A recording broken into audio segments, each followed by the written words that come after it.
করি? জি না, আমরা তো বের করি না। আপনার স্ত্রীর স্বর্ণ রয়েছে, স্বর্ণের জাকাত বের করেন না। আপনার সম্পদ রয়েছে, সম্পদের জাকাত বের করেন না। মনে রাখার চেষ্টা করবেন, কিয়ামতের ময়দানে, কাল কিয়ামতের ময়দানে আপনার সম্পদগুলোকে, আপনার যেগুলো অতিরিক্ত সম্পদ ছিল, যেগুলো আপনি আমল করেছেন, ওই সম্পদগুলো আপনি লালন পালন করে সম্পদগুলো বেশি করেছেন, এই সম্পদগুলো আপনি জমা করে রেখেছেন, আল্লাহর রাস্তায় ব্যয় করেননি, আল্লাহর রাস্তায় বেনা দেওয়ার কারণে ওই সম্পদগুলোকে সাপ বানিয়ে, বেড়ি বানিয়ে আপনার শরীরে পেঁচিয়ে দেওয়া হবে। আপনি একেবারে নিজে নিজে ডুবতে থাকবেন, একেবারে নিজে ডুবতে থাকবেন। আপনাকে আপনার সম্পদগুলো দিয়ে আপনাকে তলিয়ে দেওয়া হবে। কেন? আপনার শাস্তি এই জন্য দেওয়া হচ্ছে, সম্পদের সঠিকভাবে আপনি জাকাত আদায় করেননি। 5 ওয়াতিউ জামরিকুম, তোমরা তোমাদের আমিরের আনুগত্য করো। তবে আল্লাহ রাসূল বলছেন উদখুল জান্নাত রাব্বিকুম, তোমরা তোমাদের রবের জান্নাতে প্রবেশ করো। আমরা অনেকে দাওয়াতি কাজ করতে চাই, দাওয়াতি কাজ এইভাবে আমাদের করতে হবে।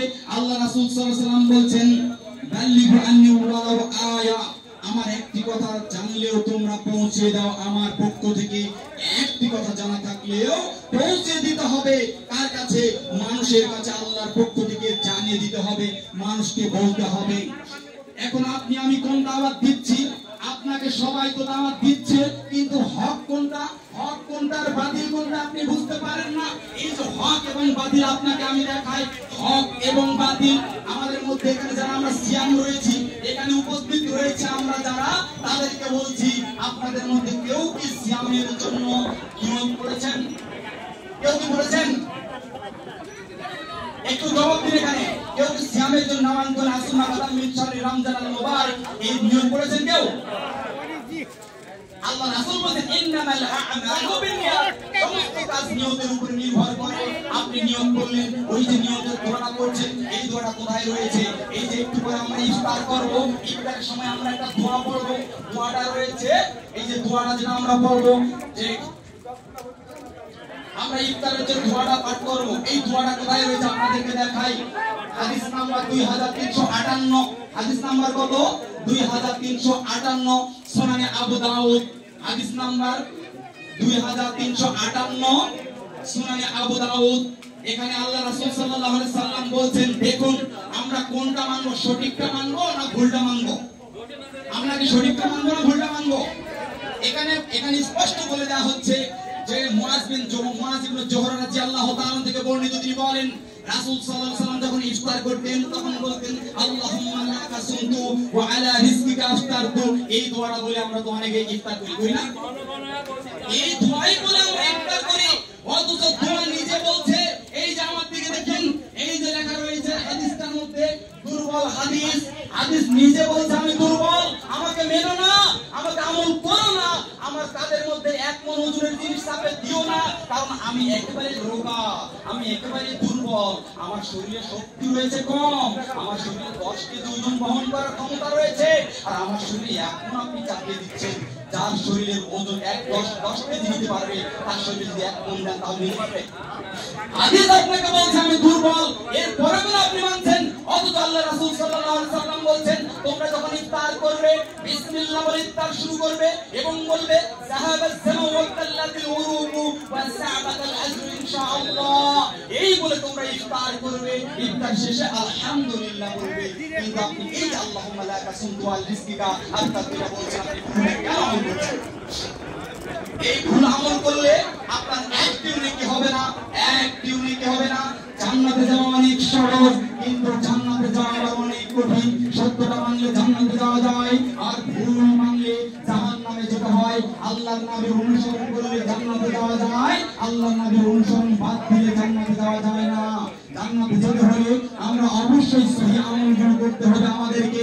আল্লাহ রাসূল সাল্লাল্লাহু আলাইহি ওয়াসাল্লাম বলেন যে বাল্লিগু আন্নি ওয়ালাউ আয়া, আমার একটি কথা জানা থাকলেও পৌঁছে দাও। আমাদের পক্ষ থেকে আমরা পৌঁছে দিচ্ছি, আল্লাহর পক্ষ থেকে, আল্লাহ রাসূলের পক্ষ থেকে আমরা জানিয়ে দিচ্ছি। এখানে স্পষ্টভাবে আল্লাহ রাসূল সাল্লাল্লাহু আলাইহি ওয়াসাল্লাম বলেন ইয়া আইয়ুহার রাসূল, আল্লাহ রাব্বুল আলামিন বলেন ইয়া আইয়ুহার রাসূল, হে রাসূল বাল্লিগ, তুমি প্রচার করো মা উনজিলা ইলাইকা মির রাব্বিক, যা তোমার রবের নিকট থেকে তোমাকে বলতে বলা হয়েছে তা তুমি বলো। তামা বাল্লাগতা রিসালাতা, যদি তুমি তা না করো তাহলে কি করলে না? তুমি আল্লাহর পক্ষ থেকে যে দায়িত্ব তোমাকে দেওয়া হয়েছিল এই তুমি পালন পালনই করলে না। আল্লাহ রাব্বুল আলামিন কাকে বলছেন?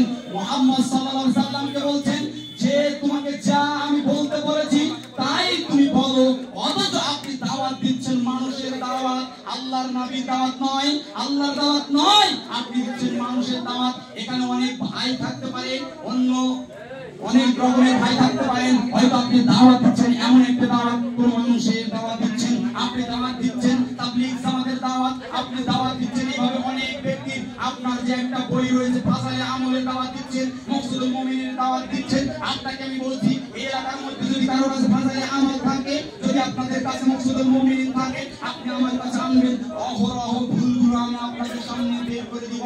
আপনার ফাসাইলে আমল মকসুদুল মুমিন বলছে যে অমুক ব্যক্তির নাজাতের ওসিলার কারণে আমি বইটা লিখতে সহিত হলাম। আপনাকে ওই বইয়ের মধ্যে বলা হচ্ছে একবার সুবহানাল্লাহ বললে 49 কোটি নেকি হয়। আপনাকে ওই বইয়ের মধ্যে বলা হচ্ছে একবার সুবহানাল্লাহ পাঠ করলে 49 কোটি নেকি হয়। আর আল্লাহর রাসূল বলেন যে একবার যদি আপনি সুবহানাল্লাহ পাঠ করেন তাহলে আসমানের যত ফাঁকা জায়গা রয়েছে সব ফাঁকা জায়গা ভরে যায়। সুবহানাল্লাহি ওয়া বিহামদিহি 49 কোটি নেকি নিতে চান নাকি আসমান এবং জমিনের যত ফাঁকা রয়েছে সব পরিপূর্ণ নিতে চান?